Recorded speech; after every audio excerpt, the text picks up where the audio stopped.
Remember, like a few years ago, when self-driving cars and AI making art Yeah. seemed like, total science fiction. Yeah. Well, now it's like just our everyday reality. And today, Yeah. we're going to go even deeper Yeah. to explore, like, what happens when AI becomes smarter than us, which, let's be honest, Right. kind of freaks people out. Yeah, it's a question that has fascinated and terrified people Yeah. for decades. A long time, yeah. Yeah. And today we're going to kind of focus on someone at the forefront of all this, Yeah. Ilya Sutskever. Yeah, he's a leading AI researcher, co-founded OpenAI, the company behind ChatGPT. Right, ChatGPT, yeah. And now he's trying to solve, like, what he believes is the biggest challenge of our time, making sure that superintelligent AI is safe. It's like a story full of twists and turns, like a Yeah. tech thriller with really high stakes. Yeah. I mean, we're talking about potentially creating something more intelligent than humanity. Yeah. But before we get into all that, let's make sure we're on the same page about what AGI, actually is. Yeah. It's one of those terms that Yeah, it gets thrown around a lot. people throw around. But it can be a little abstract. Yeah. So AGI, or artificial general intelligence, Right. in the simplest terms, think of it as AI that can do any intellectual task Okay. that a human can. Okay. It's not just about, Yeah. specific skills like Yeah. playing chess or writing code. Right. It's about the Yeah. ability to learn and reason and solve problems across a wide range of, fields. Okay, so we're not talking about just like a really good calculator. No. We're talking about A digital brain the digital brain. Yeah. that can learn and adapt like we do. Right. That's both amazing It is. and kind of terrifying. It's both, yeah. Yeah. Sutskever even used that analogy in his TED Talk, the digital brain. Oh, really? Yeah, He used to that describe AGI. to describe AGI. Okay. And, he talked about how this technology could, revolutionize fields like healthcare. Right. Like, imagine having an AI doctor Yeah. who has access to, like, all of medical knowledge. Yes. And can, like, diagnose you with incredible accuracy. Right, exactly. Wow. And he even gave a specific example of how AGI could personalize treatments. So instantly analyzing huge amounts of data Right. to find what would work best for you. That's pretty amazing. It's mind-blowing to Yeah. think about the potential. Yeah. But as with any powerful technology, Right. there's a flip side. Yeah, yeah. And that's what seems to have really driven Sutskever, the potential danger The dangers, right. of creating something smarter than us. Yeah, that's where things get really interesting. Right. I mean, on one hand, you have the promise of solving, all these huge, Yeah, the world's biggest problem. but then on the other hand, Right. what if we create something we can't control? It's like opening Pandora's box. Yeah. He's been very vocal about this. Has he? Yeah, what he calls the dual nature of AGI. Okay. He believes that, Yeah. the same intelligence that could cure diseases or solve climate change Right. could also become uncontrollable Yeah. or be used for harmful purposes. Right. He's especially concerned about Yeah. the potential for AGI to be used to manipulate people, Yeah. spread misinformation, Okay. or even cause,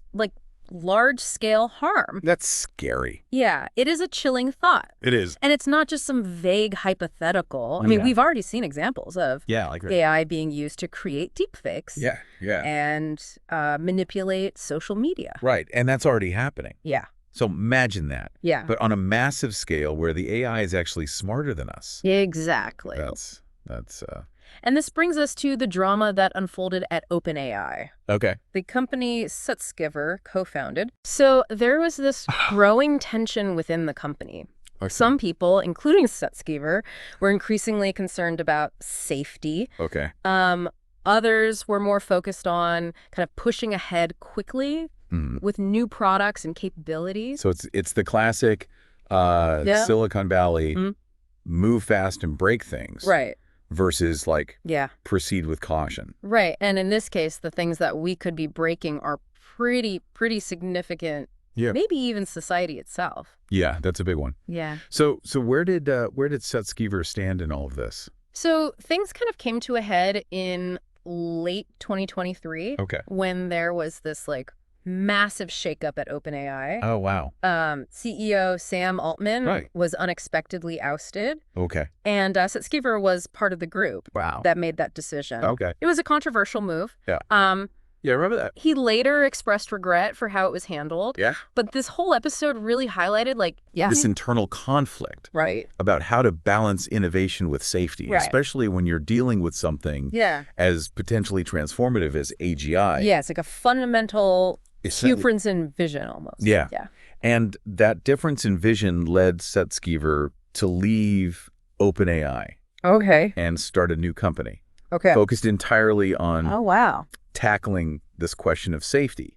So he teamed up with 2 other really brilliant minds who also left OpenAI. Okay. Daniel Gross, who had been leading AI efforts at Apple, and Daniel Levy. Okay. And together they founded Safe Superintelligence Inc.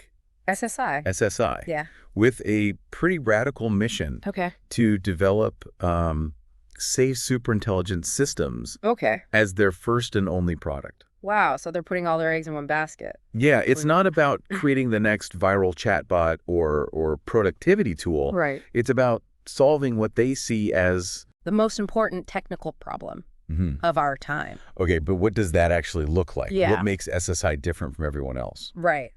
Well, that's where things get really fascinating. Okay. SSI's approach seems to be built on a few key kind of principles. Okay. So first, they're focusing on what's called alignment, which basically means making sure that the AGI's goals and values are aligned with human values. Okay, so that makes sense. Yeah. But how do you teach a machine about human values? That's a great question. Our values are pretty complex. How do you translate that into But that's one of the biggest challenges in AI safety research. And there's no easy answer. Right.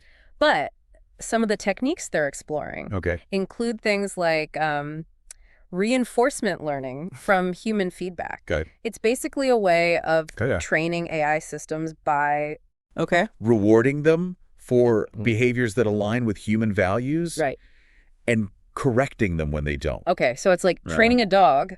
Yeah. But instead of treats you're using, like data and algorithms. Yeah. And algorithms to shape their behavior. That's pretty wild. It is pretty wild. Yeah, but even if you can get the AI to understand our values, how do you make sure that it doesn't reinterpret them in some way that we didn't intend? That is another crucial piece of the puzzle. Okay. So SSI is also emphasizing the importance of what's called explainability in AI systems. Okay.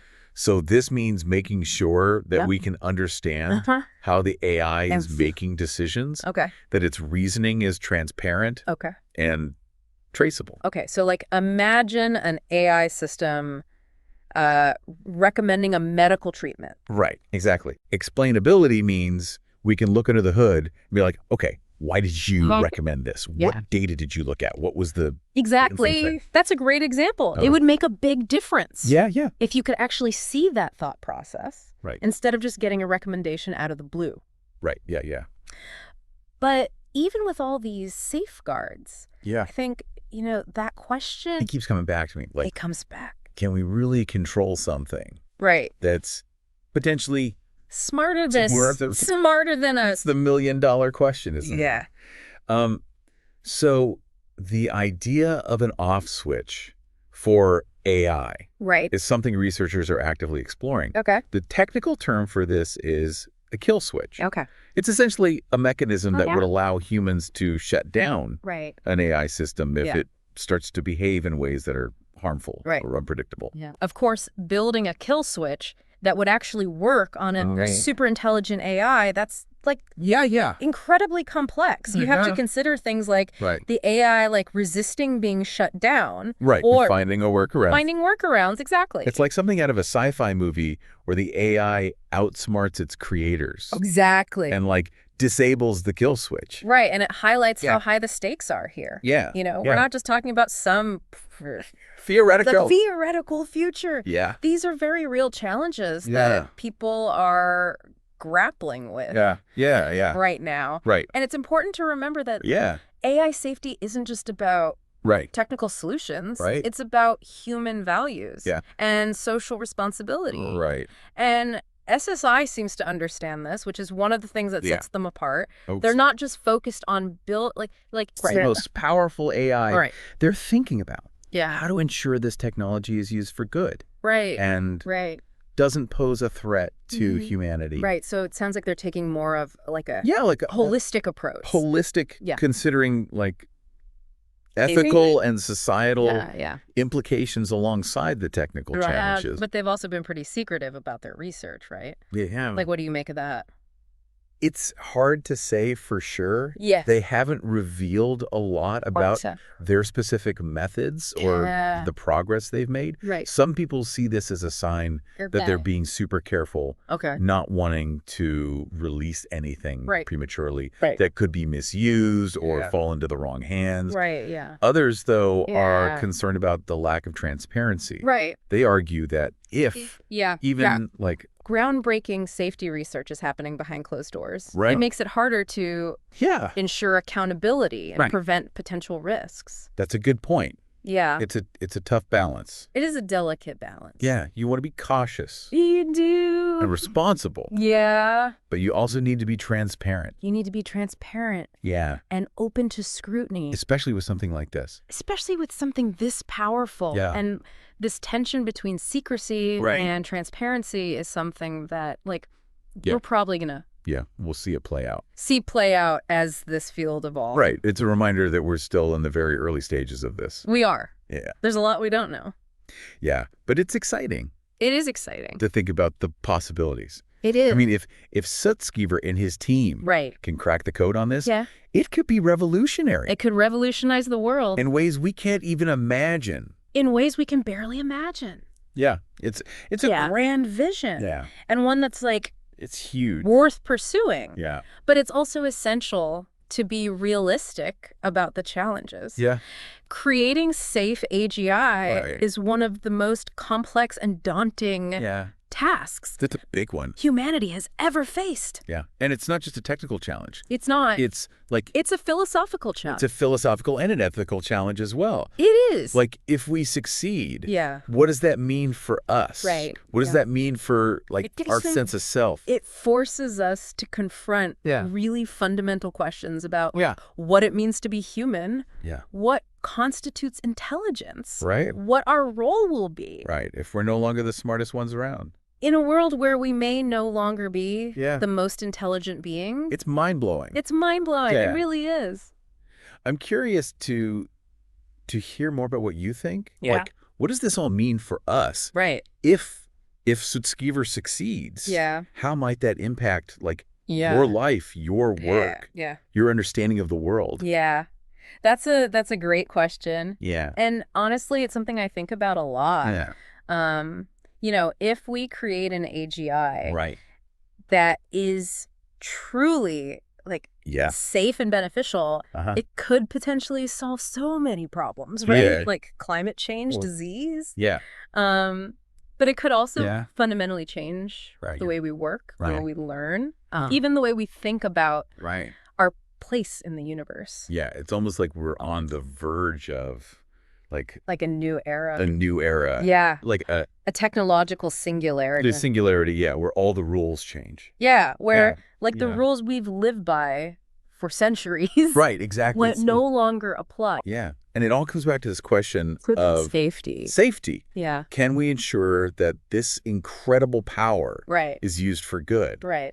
And that's what makes this work that Sutskever and his team are doing at SSI. Yeah. So important. So crucial. Yeah, it's not just like, Yeah, it's not just building a piece of technology. They're trying to, like... shape the future. Shape the future of humanity. Yeah. I couldn't have said it better myself. And what I find so interesting about Sutskever is he's not just like... He's not just a brilliant engineer. Right. He's a deep thinker. Someone who grapples with these... the big questions. Philosophical questions, you know? Yeah. He understands that creating safe superintelligence isn't just about writing the right code. Right. It's about understanding intelligence. Understanding the nature of intelligence itself. Figuring out how to align the goals of this machine with like human values. It's like he's trying to solve a puzzle. He is. That's never been solved before. Yeah. And the stakes couldn't be higher. The stakes are incredibly high. If he gets it wrong, it could be catastrophic. Right. But if he gets it right, it could usher in a new golden age. Yeah. It's like watching this high-stakes game play out. Yeah, it's like a high-stakes game. But the game is the future. The game is the future. It's a story that's still being written. Yeah, and I think one of the key takeaways... Yeah, one of the key takeaways is that we all kind of... We all have a role to play. We have a role to play in this. It's not just up to the brilliant minds at SSI or other AI labs. Right.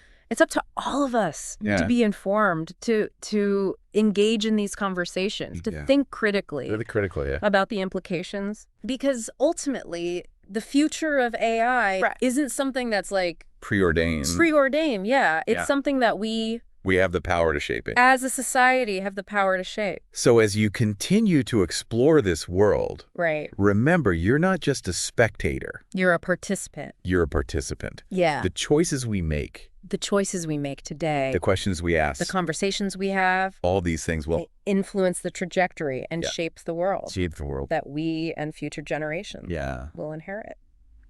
Thanks for joining us.